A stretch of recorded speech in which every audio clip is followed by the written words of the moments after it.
జ్ఞానం పొంది ఎన్నో విషయాల మీద ఆయనకంత అనుభవం ఏర్పాటయ్యి బాబా గారి గురించి వాళ్ళ పిల్లల్లో కూడా బాబా మీద అపరిమితమైన భక్తి ఏర్పాటు చేసి వాళ్ళని ఒక మంచి సన్మార్గంలో నడిపిస్తున్నారంటే నిజంగా అదంతా బాబా గారి చలవే. ప్లస్ వీరు చేసే పూజల వల్లే ఆ కుటుంబం అంతా ఎంతో సంతోషంగా ఉంది. నిజంగా నేను చెప్తున్నానమ్మా, ఇప్పుడు నేనైనా అనుభవంగా చెప్తున్నాను.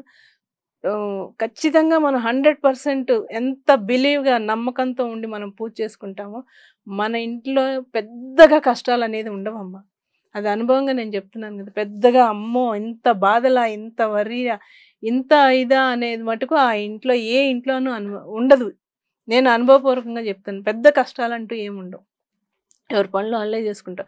ఇంక ప్రారబ్ధాలంటావా తప్పవయి. అయి మనం పూర్వజన్మ చేసుకొచ్చినియి.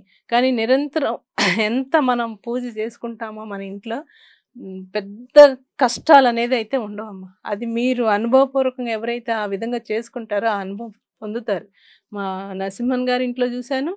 వీళ్ళింట్లో సాంబశివరావు గారి ఇంట్లో చూశాను. ఎటువంటి కష్టాలు ఏం లేవు. మాకు ఈ బాధుంది, ఆ బాధుంది అని ఎవ్వరు ఏం చెప్పరు. మేమెంతో హ్యాపీగా ఉన్నాము అనంటే ఆ బాబా గారి దయ వల్లే అని చెప్తారు. అలాగే అమ్మవారు దసరా నవరాత్రుల్లో కూడా వాళ్ళు బాబా గారినే కూడా అమ్మవారిలాగా అలంకరించేస్తారు. బాబా గారికే చీర కట్టి ఎంతో అలంకరణ చేసి అంత ఇదిగా చేసుకుంటున్నారంటే నిజంగా మరి ఇదంతా షిరిడి సాయినాథుడి సంకల్పమేనమ్మా. మన మనసుల్లో ఎంత ఇదిగా చొరబడి పిచ్చుక్కాలకి దారం కట్టి లాగినట్టుగా లాగుతాను అని చెప్పిన ప్రతి భక్తులు ఇలాంటి ఎంతోమంది భక్తులున్నారు. నాకు తెలిసిన వాళ్ళ గురించి నేను అంత వివరంగా చెప్తున్నాను. ఇంకా చాలామంది ఉన్నారమ్మా. అలాగే నండు సాంబశివరావు గారి పాదాలకి కూడా నేను నమస్కారం తెలియజేసుకుంటున్నాను. అలాగే మూడో పిచ్చుకొచ్చి ఇది చాలా చాలా గ్రేట్ అమ్మా. ఇక్కడ ఉండరు ఆయన. నేను ఎప్పుడైతే వీడియోస్ స్టార్ట్ చేశానో, నా వీడియోలు చూసి నాకు ఆయన కాలిఫోర్నియా నుంచి లలిత్ రాజు గారని నాకు ఫోన్ చేశారమ్మా. నేను ఆ రోజు చెన్నై జర్నీలో ఉన్నాను. కంటిన్యూ నాకు ఫోన్ వస్తుంది. ఏంటి అబ్రాడ్ నుంచి కాల్ వస్తుందని చెప్పి అంటే, ఇలా రాణి గారు నేను మీతో మాట్లాడాలి ఇలాగా అని చెప్పంటే, నేను ఇలా జర్నీలో ఉన్నాను సార్. నేను తర్వాత మీకు కాల్ చేస్తానని చెప్పి నేను చెన్నై రీచ్ అయ్యాక నేను వారికి కాల్ చేయడం అయ్యిందమ్మా. చెప్తే అసలు నిజంగా నా కళ్ళైతే చెదిరిపోయినాయమ్మా. నేను వాళ్ళ ఇంట్లో ఉన్న మొత్తం ఆయన చేస్తున్న పూజా విధానం అంతా కూడా నేను మీకు యాప్ ద్వారా వీడియో పంపిస్తాను. అది పాఠకుల ముందు ఉంచండి. ఎలాగంటే ఇప్పుడు మనం షిరిడి ఎలా వెళ్తున్నామో కాలిఫోర్నియాలో వాళ్ళ ఇల్లు ఒక షిరిడి అమ్మ. వాళ్ళ ఇల్లే ఒక షిరిడి. నేను చెప్తున్నాను కదా, నేను వీడియోగానే చూశాను వాళ్ళ ఇంట్లో. ఆయన కెమెరా ఆన్ చేసి పెడతారు, చూస్తాను, ప్రతిరోజు చూస్తాను. మేడం ఆఫీస్కి వెళ్తూ ఉంటారు. ఈయన రిటైర్డ్. ఏం చేశారని తెలియదు కానీ ఈయనైతే జాబ్కి వెళ్ళరు. ఇంకా బాబా సేవలోనేనమ్మా. మార్నింగ్ 3 గంటలకు మొదలవుద్ది వాళ్ళ ఇంట్లో సేవ, స్టార్ట్ పూజ, నైట్ 11 వరకు ఆయన ఒక్కళ్ళే. అంటే అమ్మ కూడా చేస్తారు, లలితా సహస్రనామం అది చదువుకొని తన డ్యూటీ తను చేసి ఇంట్లో వంట పనులు అవి చూసుకొని ఆ మేడం వెళ్తూ ఉంటారు. కానీ ఈయన నాకు చెప్పారమ్మా, నాకు చూపించారు. అసలు బాబా ఫోటోలు ఎన్ని ఉంటాయంటే చాలా ఉంటాయి వాళ్ళ ఇంట్లో.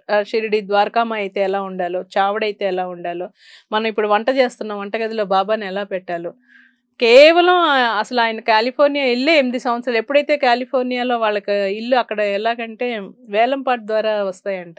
అది బాబా గారు ఈయనకి ఏర్పాటు చేసిన ఇల్లేనంట. ఒక ఇండిపెండెంట్ హౌస్ కొనుక్కోవడం జరిగింది. వాళ్ళకి ఒక్కడే అబ్బాయి హైదరాబాద్లో సెటిల్ అయిపోయారు. వీళ్ళిద్దరు అక్కడ ఉంటారు. అసలు ఆయనకి ఇంకా వేరే వ్యాపకం ఏమీ లేదమ్మా.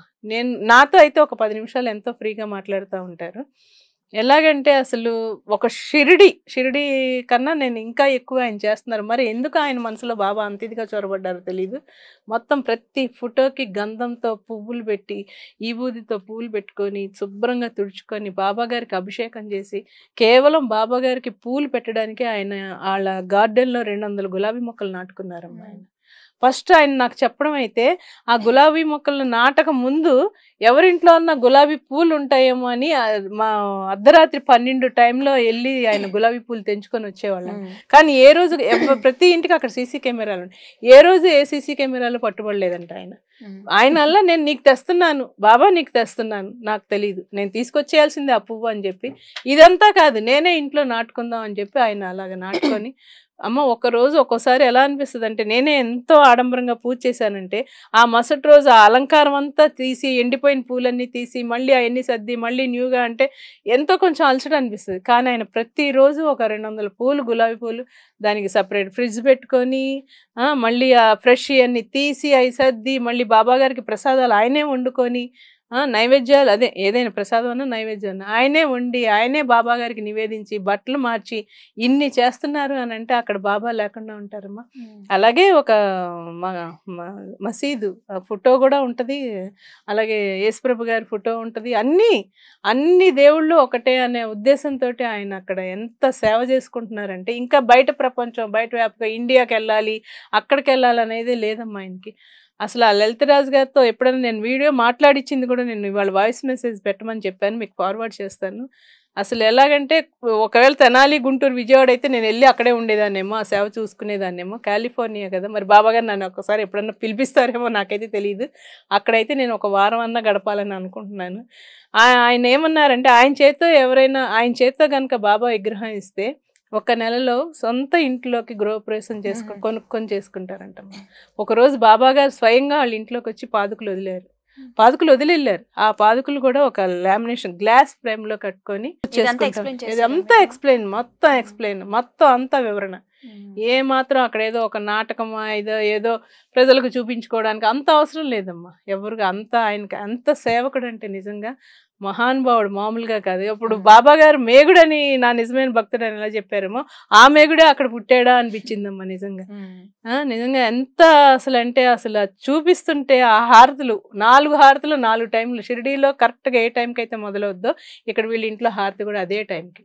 అలాగే బాబా గారికి ఇష్టమైన ప్రసాదాలు చేయడం, బాబా గారికి ఇష్టమైన ఉయ్యాలలు, మళ్ళీ నైట్ పడుకోవడానికి ఒక గది, బాబా గారు సైనించడానికి మళ్ళీ దోమలు కొట్టకుండా దోమల తెర, అన్ని ఇంత ఏర్పాటు భగవంతుడు చేస్తున్నాం అంటే ఇంకే కష్టం ఉంటుందమ్మా చెప్పండి. అంటే ఏదో చాలా మంది చమత్కారంగా మాట్లాడతారు, ఖాళీగా ఉంటే మేము అలాగే చేసుకుంటాంలే అని అనుకుంటారు. కానీ ఆ సంకల్పం కలగడం కూడా గొప్పదనం అమ్మ నిజంగా. మామూలుగా కాదు. మాటలు చెప్పేయడం అయితే మనం ఈజీగా చెప్పేస్తున్నాం, అంటాం ఈజీ అని చెప్తున్నాం కదా. ఆ విధంగా ఆచరించడం అనేది మటుకు అదంతా భగవంతుడి కృప అమ్మ. నేను ఖచ్చితంగా ఆ వీడియోలు షేర్ చేస్తాను.